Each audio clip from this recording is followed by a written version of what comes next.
This is George Saitoti, former Kenya Internal Security Minister during 2010. He's about to name the biggest drug lord on the floor of Parliament. I have been informed the following are the honorable members. Suspected. Honorable Mbuvi himself. Yes, Mr. Speaker. That's what there is.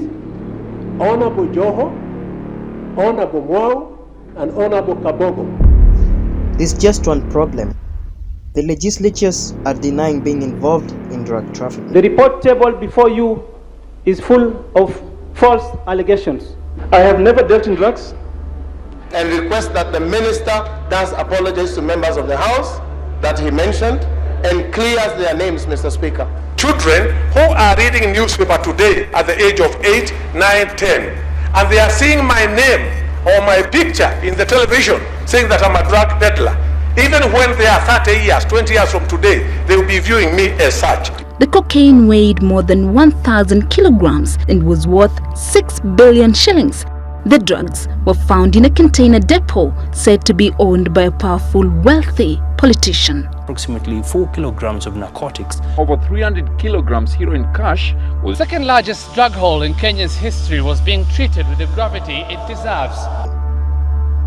I wanted to work with this story and investigation, but deep down this rabbit hole, I discovered something more.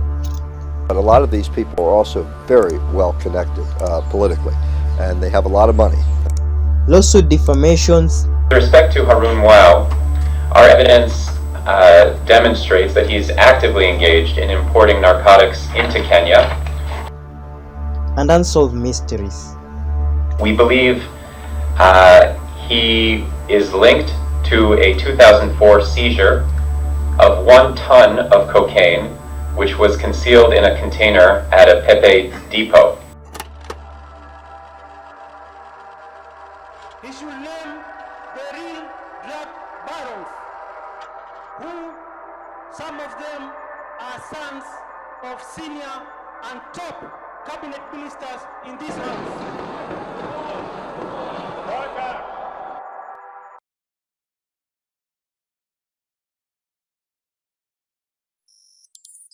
Like and subscribe.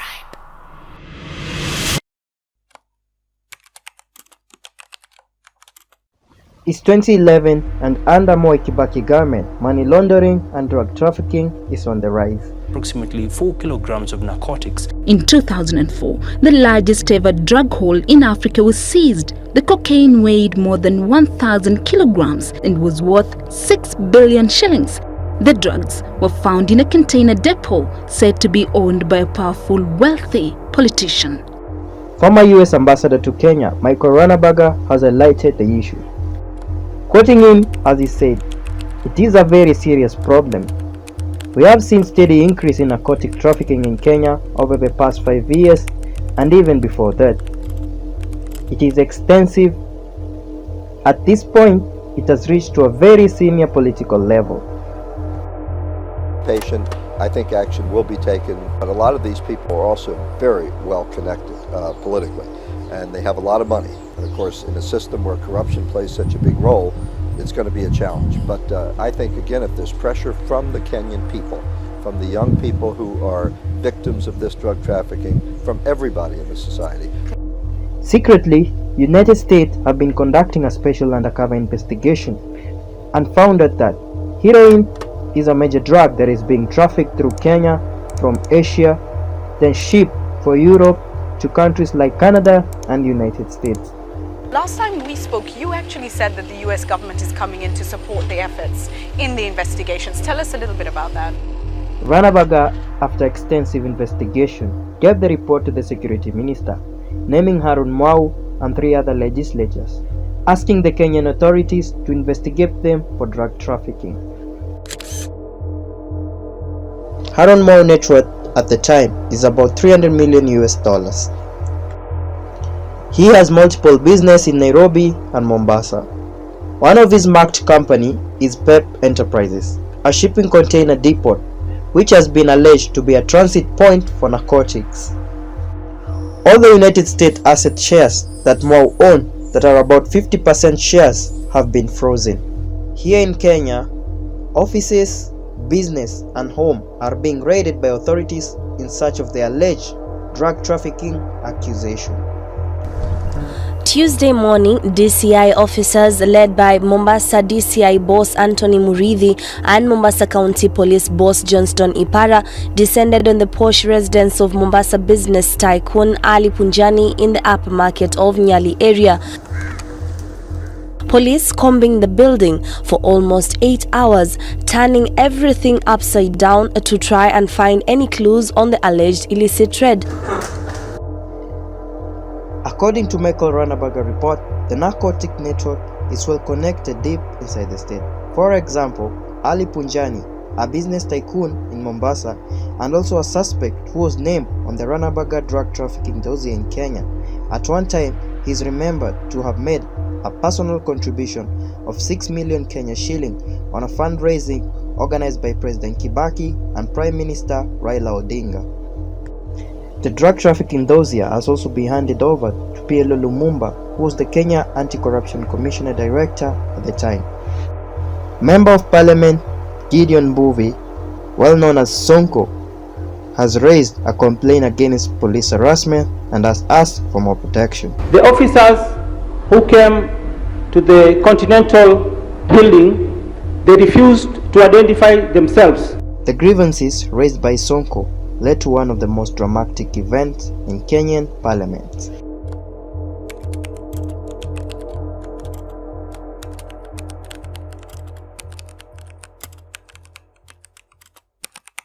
Why are the police using unorthodox means in the case of Honorable Mbuvi?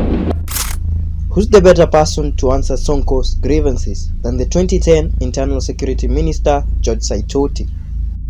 In Parliament, Professor George Saitoti spilled the beans by stating that Member of Parliament Gideon Mbuvi was complaining about drug trade investigation and it's not police harassment. After that, Saitoti turned on more heat by claiming it's not just Sonko, but 3 other parliamentarians who are Member of Parliament Ali Hassan Joho William Kabogo and John Harun Mwau. I have been informed the following are the honorable members. Suspected. Honorable Mbuvi himself. Yes, Mr. Speaker. That's what there is. Honorable Joho, Honorable Mwau, and Honorable Kabogo. Order, honorable members. Order, honorable. This spiked an uproar in the Kenyan parliament as 3 of the named MPs tried to defend the accusation. I have children who go to school. I have never dealt in drugs. I don't even know how those things that are called whatever they're called look like. The report table before you is full of false allegations. But as parliamentarians defend their names, Honorable William Kabogo, Juja MP, still has a lot to say. He claims that he has a copy of the real source dossier document and Minister George Saitoti has omitted some names. That document is a source document from... Order! Order, honorable members. He makes a bold claim that the names omitted are Saboti MP Eugene Wamalwa and Simon Mbugua. And there are 2 other names, Mr. Speaker, that he omitted that are in that dossier of members of parliament who are mentioned in that dossier.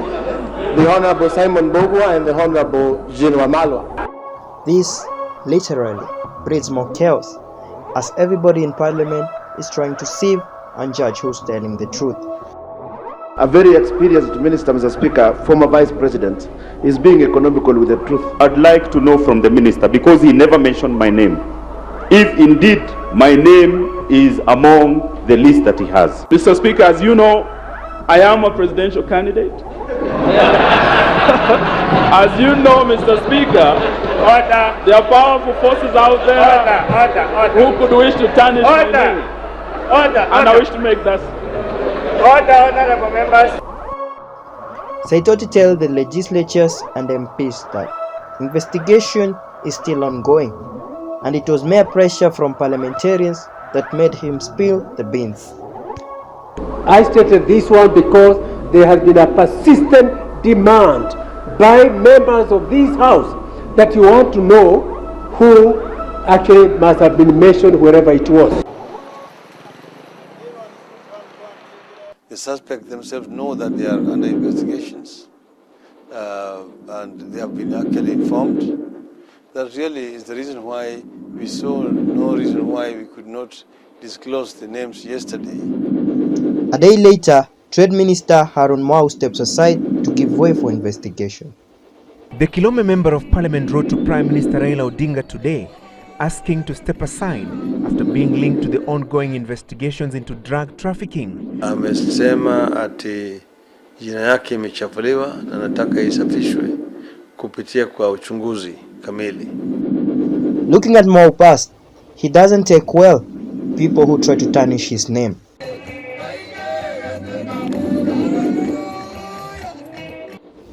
In 2005, Harun Mwau sued Nation Media Group for an alleged article that linked him to tax evasion. The other three MPs have publicly come out to declare that they are not in the illicit trade. The fact that I am young, that is why most of the people see an opportunity of hammering me. We'll deal with Ranneberger to the highest courts of the world. We will sue him properly. Mimi nasema serikali msisumbuke sana. Tumieni huo ushahidi wa Ranneberger. Pelekeni watu kotini. Mwache Ranneberger aje atoe ule shahidi anao kotini. And I have never at any time associated or been involved or even supported any elements involved in drug trafficking. Matthew Tere, who was the police commissioner, has also been given the green light to conduct investigation. You have names of personalities, some of them so very prominent, and that's why I'm saying let's give the investigative team, which is headed by a deputy commissioner of police, to do its work. On the drug trafficking list, Naima Mohammed Nyakiniywa, who's also a businesswoman, is also a person of interest on the illicit trade, but she's out of the country. On that period of time, the United States has announced travel ban sanction on the alleged Kenyan politicians. As investigation goes on, the named politicians are restless and anxious, and at some point, they paint a clear picture of what the Kenyan political scene is. The police commissioner has received those names, and therefore the state has the names. What we are asking is for the Prime Minister to just name the names. That information will compromise investigations which is ongoing, then that information is not given. If that information will help a thief to escape, that information is then not given.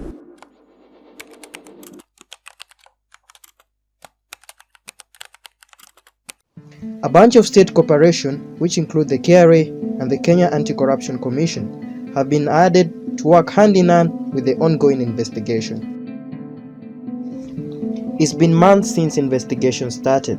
Member of Parliament for Kilome, Harun Mwau, has never been seen publicly denying drug trafficking allegation. On February 17, 2011, Harun Mwau and the alleged accused members of Parliament take a swoop to grill Internal Minister George Saitoti on Parliament. On the floor of Parliament, they explain their frustration. I have had an incident where a 13-year-old, my daughter, was engaged into a physical fight with another child because she was told, your father is a drug trafficker. Insecurities. The young people or children who are reading newspaper today at the age of 8, 9, 10, and they are seeing my name or my picture in the television saying that I'm a drug peddler. Even when they are 30 years, 20 years from today, they will be viewing me as such. Some even claim they know the real drug barons. He should name the real drug barons, who some of them are sons of senior and top cabinet ministers in this house. Member from Makadara, that part you have to withdraw, I'm afraid.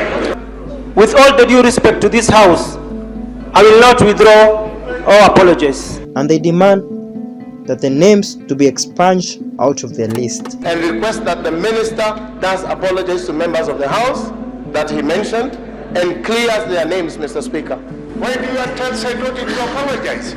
When actually the full report is coming and they say, okay, no, nothing has been found so far, but it might be found. As investigation goes on, Honorable Mwau claimed that his life is in danger. He tells Parliament that there are some non-assailants who have been trailing him, which he believed that they are Secret Service agents from United States. He pleads dearly that the state should reassure that his protection comes first because he could be assassinated. I am a trained person, and when I say that white people, accompanied by some black people, are trailing me, is a matter of fact. So, Mr. Speaker, before Honorable Mwau is shot and buried in the Indian Ocean, at least he's entitled to know from the Kenyan government. There are indications that President Obama is likely to be coming to this country in September. We do not know what might be done to Honorable Mwau before he gets here. Mr. Mwau is over 50, he's an old man. And you can imagine the kind of stress he's going through. And he may end up getting a stroke, Mr. Speaker, sir. Yeah. And I wish to assure the honorable member and his house that adequate security commensurate to the threat will be accorded to him. Barely 2 weeks after claiming his life was in danger, one of Honorable Mwau motorcade was sprayed multiple bullets in the city center by some unknown assailant, and it became a police matter. Also, maybe there is need for you to see these 2 bullets holes. You can come nearer. Look at this. The police did their due diligence on the crime scene, and after investigation, they confirmed that it was just an act staged because some things did not clearly add up. 23rd June this year, a driver and an escort to Honorable Harun Mwau made a report to police that their motor vehicle, registration number KAH 268 letter K, Range Rover, was shot at along City Hall Way at around 10:15 p.m.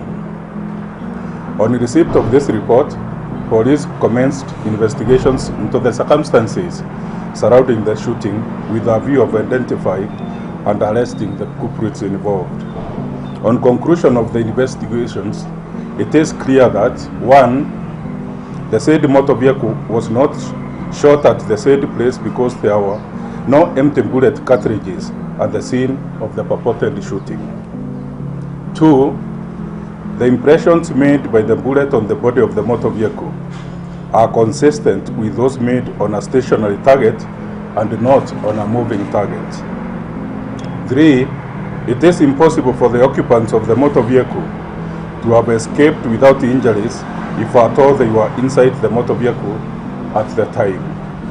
In view of the above, I have directed the file be forwarded to DPP with a recommendation that the 2 individuals be charged in court for the offense of giving false information.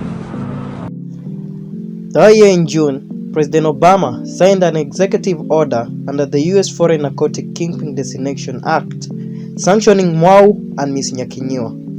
For Harun Mwau, though, the narcotics ghost has reared its head again.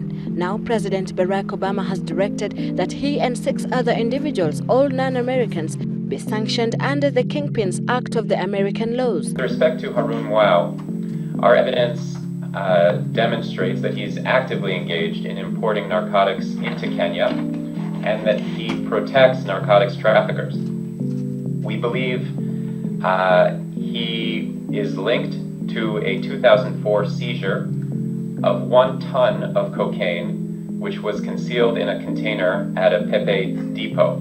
Mama Leila, the president has identified her as a Tier 1 kingpin, and our evidence indicates that she is the head of one of the largest drug trafficking organizations operating out of Nairobi.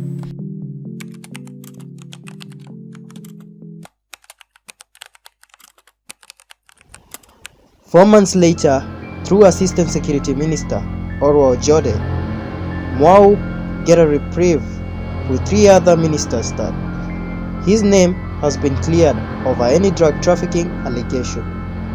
Upon the completion of the investigations, it was confirmed that the Honorable Mwau has never been linked to narcotic drugs trafficking. No container containing cocaine or any other narcotics was ever seized at Pepe Container Depot in the year 2004. The Kenya police also released a report exonerating the 4 politicians with no evidence to back up the allegation contained in the US dossier report. Matthew Tere, the police commissioner, on a press statement said that they had no direct evidence to link any of the 5 people who are mentioned in the report. Something happened in 1998, something happened in 2002, something happened in 2006. For you to go back there, if there were containers, if they are talking about containers, those containers left, or what you can have is only that type of intelligence information for you to go back and see and try and link them up. So, what's next? The US are still pressing that Mwau and Nyakiniywa are drug kingpin, while in Kenya, Mwau with the rest of politicians have been cleared. For a man who does not want his reputation stained, he sues Michael Ranneberger for associating him to drug trafficking in 2011.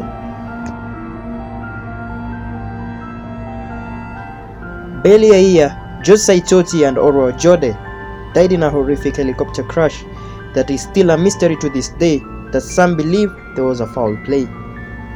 On board was 7 people, and among those confirmed dead were Internal Security Minister and Presidential Aspirant Professor George Saitoti and the Assistant Minister Orwa Ojode.